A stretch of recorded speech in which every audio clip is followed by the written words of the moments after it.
একটা কথা আছে কি জানেন, যে নারীর মা যত চালাক সেই নারীর হয় বেশি তালাক, এমনটাই হয়তো শোনা যায়।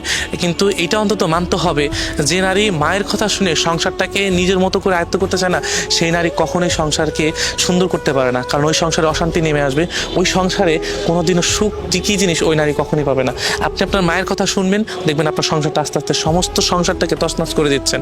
কারণ আপনার সংসারটাকে আপনার গুছাইতে হবে। এমন অনেক সংসার আছে জানেন, যে নারীরা ওই মায়ের বাপের বাড়ির কথা শুনে, মায়ের কথা শুনে বা অনেক আত্মীয় স্বজনের কথা শুনে না, নিজের স্বামীকে ফোর্স করে, নিজের সংসারটাকে নষ্ট করে, নিজের শ্বশুর শাশুড়ির সাথে ভালো আচরণ করার চেষ্টা করে না। এই জিনিসটা একটু খেয়াল করে রাখবেন, যে দেখবেন কি, যে নারী বাপের বাড়ির কথা শুনতেছে, যে নারী বাপের বাড়ির প্রতি টান বেশি, ওই নারীর সংসারে তত সমস্যা বেশি।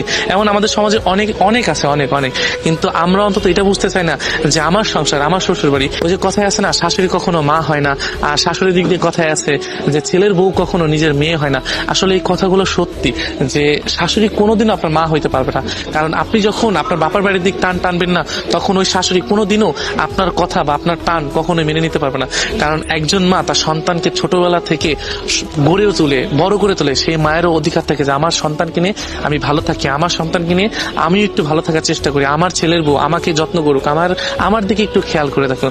কিন্তু আপনি যখনই আপনার মায়ের কথা বা আপনার বাবার বাড়ির কথা শুনে নিজের সংসারে বাবার বাড়ির মতো করে আয়ত্ত করতে যাবেন, তখনই আপনার জীবনের সংসারে অশান্তি নেমে আসবে। এই জন্য এই জিনিসগুলো থেকে বিরত থাকবেন, কারণ আপনার মায়ের চালাকির কারণে আপনার সংসারে অশান্তি নেমে আসবে।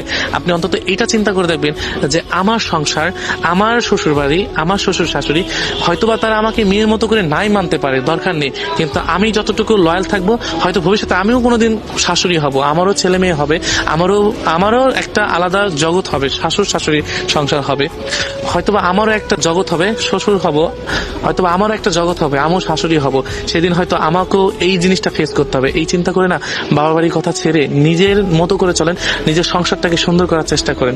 কিন্তু আমি দেখেছি যতবারই যে নারী কখনো যখন বাবার বাড়ির কথা শুনেছে, তখনই ওই নারীর সংসারে অশান্তি নেমে এসেছে।